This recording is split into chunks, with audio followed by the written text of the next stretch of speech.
আমি এখন আছি ঢাকা বিশ্ববিদ্যালয়ের আইন বিভাগে।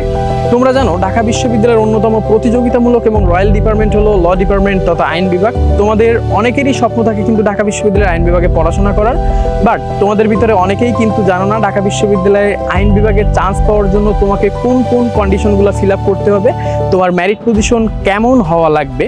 সো আমি তোমাদের ইরামন ভাইয়া পড়াশোনা করতেছি ঢাকা বিশ্ববিদ্যালয়ের আইন বিভাগে। আজকে আমি তোমাদের আইন বিভাগে চান্স পাওয়ার সকল কৌশল কিন্তু বলে দিব এই ভিডিওটাতে।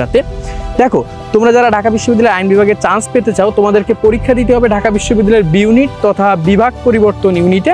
এখানে কিন্তু মানবিক, বিজ্ঞান এবং বাণিজ্য তিনটা বিভাগের শিক্ষার্থীরাই পরীক্ষা দিতে পারে এবং তিনটা বিভাগের শিক্ষার্থীদের জন্য টোটাল কিন্তু প্রায় 3000 মতো সিট আছে, যার ভিতরে মানবিক বিভাগের জন্য সিট আছে 1744টি, বিজ্ঞান বিভাগের জন্য সিট আছে প্রায় 1000 এবং বাণিজ্য বিভাগের জন্য সিট আছে প্রায় 300 মতো।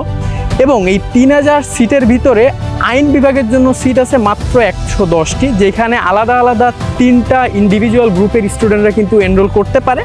এইখানে তোমার যে 110টা সিট, এই 110টা সিটের ভিতরে বিজ্ঞান বিভাগের শিক্ষার্থীদের জন্য সিট আছে 37টি, মানবিক বিভাগের শিক্ষার্থীদের জন্য সিট আছে 55টি এবং বাণিজ্য বিভাগের শিক্ষার্থীদের জন্য সিট আছে 18টি। এখন তুমি যদি ঢাকা বিশ্ববিদ্যালয়ের আইন বিভাগে চান্স পাইতে চাও, তাহলে তোমাকে কিছু কন্ডিশন ফিল আপ করা লাগবে। তোমরা কিন্তু জানো ঢাকা বিশ্ববিদ্যালয়ের কমিউনিটি 3টা সাবজেক্ট থেকে প্রশ্ন আসে, বাংলা, ইংরেজি এবং সাধারণ জ্ঞান। এক্ষেত্রে বাংলায় প্রশ্ন থাকে 35 মার্কের। এই বাংলায় 35 মার্কের ভিতরে তুমি যদি ঢাকা বিশ্ববিদ্যালয়ের আইন বিভাগে চান্স পেতে চাও, তাহলে তোমার এই বাংলা 35 মার্কের ভিতরে কিন্তু পাওয়া লাগবে কমপক্ষে 18 মার্ক। এবং তোমরা কিন্তু জানো ইংরেজিতে পরীক্ষা হয় 35 মার্কে, এবং যেখানে ঢাকা বিশ্ববিদ্যালয়ের আইন বিভাগে চান্স পাওয়ার ন্যূনতম মার্ক হচ্ছে 21, অর্থাৎ 35-এর ভিতরে কিন্তু তোমার 21 পাওয়া লাগবে ইংলিশে। এবং সাধারণ জ্ঞানে যে 30 মার্কের পরীক্ষায়, এর ভিতরে তুমি যদি ঢাকা বিশ্ববিদ্যালয়ে চান্স পাইতে চাও, তোমাকে কিন্তু সাধারণ জ্ঞানে ন্যূনতম কত পাওয়া লাগবে? ন্যূনতম কিন্তু 15 পাওয়া লাগবে। এটা তোমার আর কি মার্কসের রিকোয়ারমেন্ট।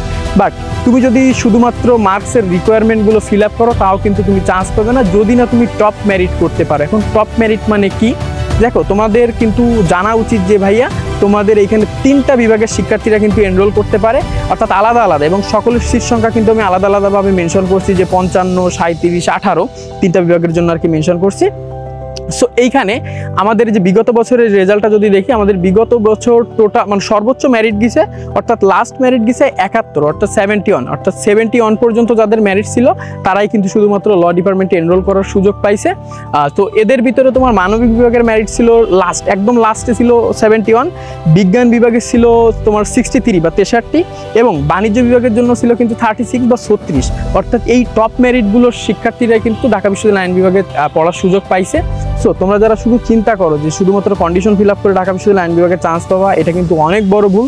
তোমাদের কিন্তু কন্ডিশন ফিল আপ করার পাশাপাশি একদম টপ লেভেলের মেরিট করতে হবে, অর্থাৎ টপ 1 থেকে 50 জন বা 1 থেকে 60 জনের ভিতরে কিন্তু তোমাকে আসা লাগবে। সো ঢাকা বিশ্ববিদ্যালয় আইন বিভাগে চান্স পাইতে হলে তোমাকে দুইটা দিকে একটা ব্যালেন্স করতে হবে। প্রথমত তোমাকে টপ একটা পজিশন করা লাগবে, দ্বিতীয়ত তোমাকে সকল কন্ডিশন কিন্তু ফিল আপ করা লাগবে, যেহেতু ঢাকা বিশ্ববিদ্যালয় আইন বিভাগ অন্যতম প্রতিযোগিতামূলক একটা বিভাগ। সো তুমি যদি এখানে চান্স পাইতে চাও, তোমার প্রিপারেশনটা হওয়া লাগবে অনেক বেশি ভালো। এবং তুমি যদি তোমার প্রিপারেশনটা এখন থেকে নেওয়া শুরু করো, এখন থেকে যদি তুমি ঢাকা বিশ্ববিদ্যালয়ের জন্য অনেক ভালোভাবে পড়া শুরু করো, তাহলেই কিন্তু তুমি শুধু ঢাকা বিশ্ববিদ্যালয় আইন বিভাগে চান্স পাইতে পারো।